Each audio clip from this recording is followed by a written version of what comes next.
Dear student, आज के lecture में मैं आपको बताने जा रहा हूं change of scale property in Laplace transform. तो किस तरह इसको समझेंगे। मान लीजिए if Laplace transform of any function of T is F S. बार बार जिस फंक्शन का लाप्लास ट्रांसफॉर्म में फाइंड करता हूं उसका नाम एफ टी रखता हूं और आंसर को लिखता हूं f s small function f में।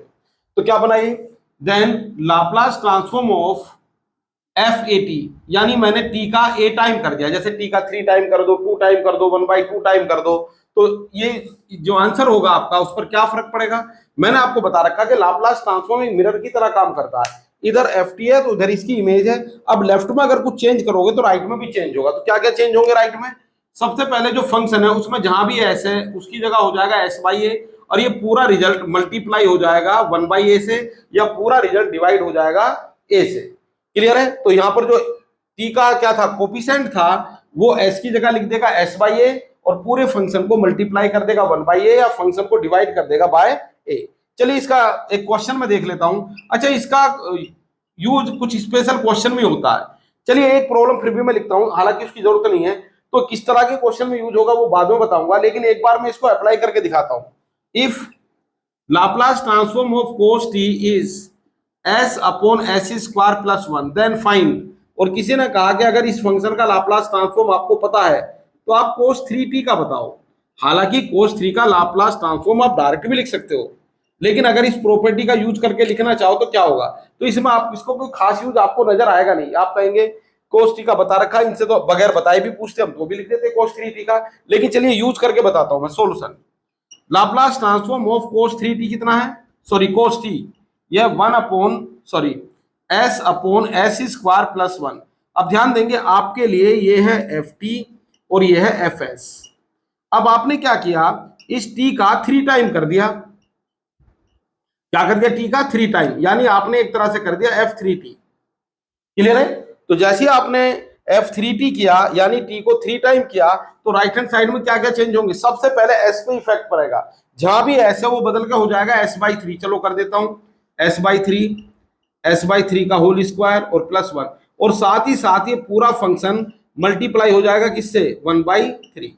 थोड़ा सा सोल्व कर लेता हूं। तो कितना बना ये Laplace transform of cos 3t, ध्यान देंगे, और ये बना 1/3, और ये आ गया s अपॉन 3, और अपॉन में आ गया s स्क्वायर अपॉन 9 प्लस 1। थोड़ा सा और कैलकुलेट करो, 1/3 s अपॉन 3, ये आ गया s स्क्वायर प्लस 9, और ये 3 जो आपका अपॉन में 9 था इसको मल्टीप्लाई कर दो न्यूमरेटर में।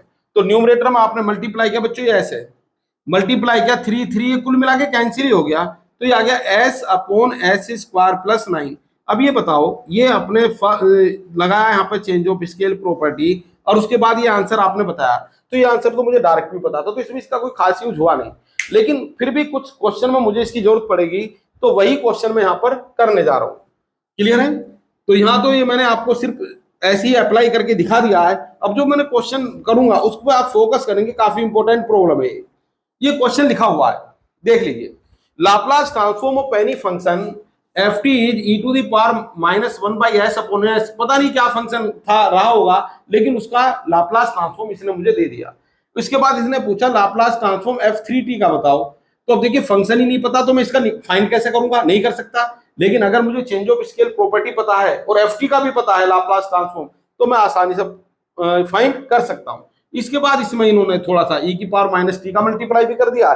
चलो डिस्कस करते हैं 1 by 1। तो सोल्यूशन में लेफ्ट में लिख रहा हूं।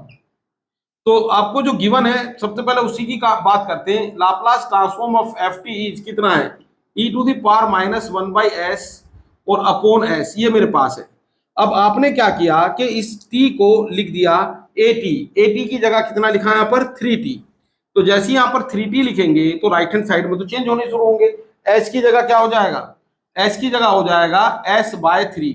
चलिए कर दिया, और यहाँ पर हो जाएगा s/3, ये भी लिख दिया। अब ये जो भी पूरा फंक्शन बचा है, क्लियर है, बल्कि जो भी फंक्शन बना है उसमें आपने s की जगह लिख दिया s/3, और साथ ही इस फंक्शन को मल्टीप्लाई कर दीजिए इससे 1/3। थोड़ा कैलकुलेट कर लेता हूं। तो कैलकुलेट किया तो ये बना 3/3, ये वाला 3 यहां सेट कर दिया मैंने, और e to the power -3/s। बात समझ पा रहे हैं। कुल मिलाकर, और ये जो अपॉन में s है ये एज इट इज रहा, ये वाला 3 मैंने यहां सेट कर दिया, ऐसे ही रहा, ये कैंसिल हो गया। तो लाप्लास ट्रांसफॉर्म ऑफ f3t ये वही आ गया जो आप चाहते थे। कितना आ गया e⁻³ अपॉन s। क्लियर है। चलिए अब मैंने इस फंक्शन का नाम रख दिया फाई टी, और ये मेरे लिए है कोई नया फंक्शन। चलिए इसका नाम रख दिया fs या f1s रख दिया समझने के लिए। अब हमने क्या किया कि जिस फंक्शन का लाप्लास ट्रांसफॉर्म मुझे पता था उस फंक्शन में, ये पहला पार्ट तो हो गया हमारा, पहला पार्ट हमारा हो चुका है, ध्यान दीजिए।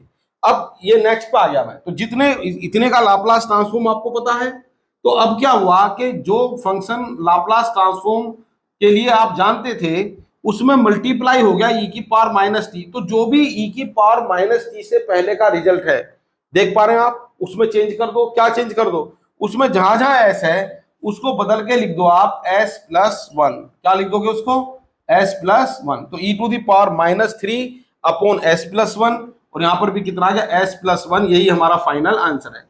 तो आपको वैसे ये लिखने की कोई जरूरत भी नहीं थी भाई, जैसे यहाँ पर e⁻⁻t आएगा तो राइट में बदल के क्या हो जाएगा, s का s+1। तो आप डायरेक्ट भी समझ सकते हैं, लिखना चाहे इसको लिख लीजिए। तो यही हमारी क्या है, चेंज ऑफ स्केल प्रॉपर्टी। बहुत छोटा सा लेक्चर है, देख लीजिए इसको। चलिए मिलते हैं नेक्स्ट वीडियो में नेक्स्ट लेक्चर के साथ। Thank you very much.